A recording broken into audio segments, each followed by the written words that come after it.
2008 பிப்ரவரிக்கு முன்னாடி சீமான், 2008 பிப்ரவரிக்கு அப்புறம் சீமான், ரெண்டையும் பிரிக்கணும்.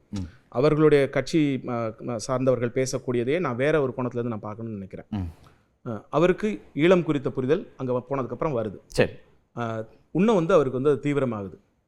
அதை பேச ஆரம்பிக்கிறார், களமாடுறார், நிறைய கொண்டு பேசி ராமேஸ்வரம் கூட்டம்லாம் எல்லா இடத்துலையும் பாரதிராஜா அப்பா அவர்கள் அதை அமைச்சு கொடுக்குறாரு. அவர் பேசுறாரு. இயக்குனர் அமீர் அவர்களும் சீமான் அவர்களும் ஒரே தான் அவங்களுக்கு. சரி, நானும் ஒன்று தான், அவங்களும் ஒன்று. எல்லாருமே புலிகளை பொறுத்தளவுக்கு எப்படின்னா, விடுதலை புலிகள் யாரை எந்த இடத்துல பயன்படுத்தணும்னு அவர்களுக்கு தெரியும். அதுக்கு மட்டும்தான் அவங்கள பயன்படுத்துவாங்க. சரி, அதை தாண்டி எதுக்குமே அவங்க பயன்படுத்துவாங்க. அதை தாண்டி அவங்கள்ட்ட எதையுமே சொல்லவும் மாட்டாங்க. எனக்கு இவ்வளோ தெரியும்னு அது பொதுவாக தான் இருப்பாங்க. அப்படிதான் அவரை பேசுறதுக்கு மட்டும் தான் அவரை யூஸ் பண்ணாங்க.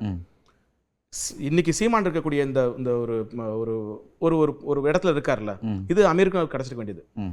அமீர் அண்ணன் சூஸ் பண்ண பாதை வேற, இவர் சூஸ் பண்ண பாதை இவ்வளவுதான். நான் ரொம்ப சிம்பிளா சொல்லிக்கலாம். இவர் அந்த நேரத்தில் பேசுறாரு, பேசி போறாரு, இதெல்லாம் பண்ணிட்டு இருக்காரு. ஈழப்போர் இறுதி கட்டத்தை நெருங்கும் போது யாரா இருந்தாலும் அந்த சூழல்ல ஈழம் குறித்து அந்த ஆர்வலர்களுக்கோ ஈவன் சாதாரண பொதுமக்களுக்கே கூட அந்த இன அழிப்பு மேல பார்க்கும்போது ஒரு மிகப்பெரிய ஒரு கோபமும் ஒரு உத்வேகமும் வரும். அதோடைய வெளிப்பாடா அவர் நிறைய பேசுறாரு. அப்ப அவங்களுக்கு இவர் மேல ஒரு பரப்புரையை சரியா கொண்டு போய் சேர்க்கிறாரு. நல்ல ஒரு பெஸ்ட் ஸ்பீக்கர் அந்த இடத்துல தான் கடைசி வரைக்கும் இருந்தது. சரி.